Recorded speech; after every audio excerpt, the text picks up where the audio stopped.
On avait d'abord commandé des masques il y a maintenant plus d'un mois pour tout notre personnel. D'abord le policier, les gardiens de la paix, les ouvriers de la voirie. On a continué à travailler pour que les profs soient équipés. Et la semaine passée, on a écrit à tous les seniors, les 65 plus, pour leur demander de ne pas se déplacer. Eux, ils ont un numéro spécial et on va leur porter chez eux. Ils ont tous reçu un courrier personnalisé. Pour le reste des habitants de la ville de Bruxelles, ils peuvent appeler à partir de ce midi le 0800 35 228, 0800 35 228, ou envoyer un simple mail à masque@brucity.be, masque@brucity.be. Et à ce moment-là, on va leur donner l'endroit où ils vont pouvoir aller les chercher. Il ne faudra pas se déplacer avec toute la famille. Un seul membre de la famille doit être là. Il faut se munir de sa carte d'identité. Et l'objectif est vraiment de donner le plus rapidement possible à chaque habitant de la ville un masque, en attendant évidemment les masques régionaux et fédéraux. Vous venez de nous donner la réponse en partie. Donc, ces masques-là que la ville de Bruxelles va distribuer, ils ne se substitueront pas à ceux que le fédéral prévoit? Écoutez, ce qu'on a voulu, c'est qu'on a entendu les différents appels du Conseil national de sécurité, et à l'instar de ce qui se fait d'ailleurs un peu partout dans le pays, on essaie de trouver des solutions pour que les gens puissent rapidement être équipés de ce qu'on appelle un masque de confort.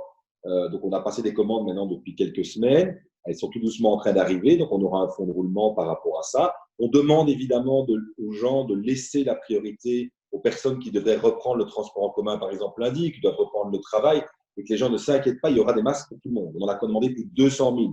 On a 150 000 habitants de plus de 12 ans, puisque je vous le rappelle, les experts et le Conseil national ont recommandé que les enfants de moins de 12 ans ne doivent pas porter de masque. Et donc, on a commandé des masques vraiment pour chaque Bruxellois. Simplement, on va étaler la distribution pour éviter les grands rassemblements.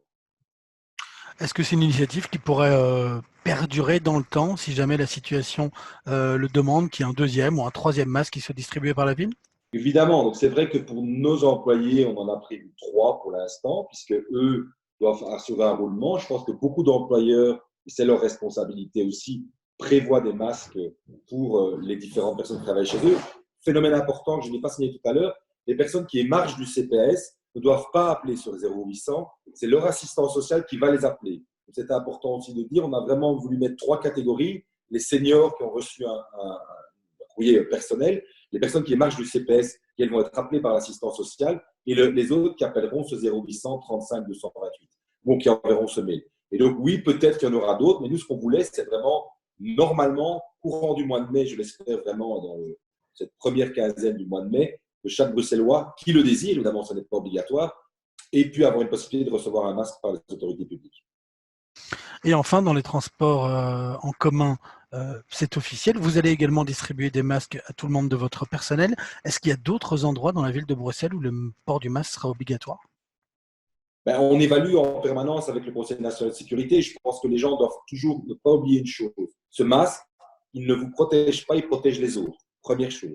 Deux, il ne remplace pas les règles barrières de base, la distance physique, le lavage des mains, le gel hydroalcoolique. C'est extrêmement important. Et donc, on essaie de faire un ensemble de mesures pour vraiment continuer à lutter sur cette maladie. On est sur la bonne voie, mais le combat n'est pas fini. Et donc, ce sont des dispositifs qu'on ajoute aux autres. C'est cela, et chaque fois, on adapte avec notre grande chance. Nous avons l'hôpital Saint-Pierre et l'hôpital Bruckmann sur notre territoire qui dépendent de la ville de Bruxelles. Et chaque fois, nos infectiologues nous donnent ces recommandations. D'ailleurs, les masques que nous allons distribuer ont passé les bancs d'essai de l'hôpital Saint-Pierre.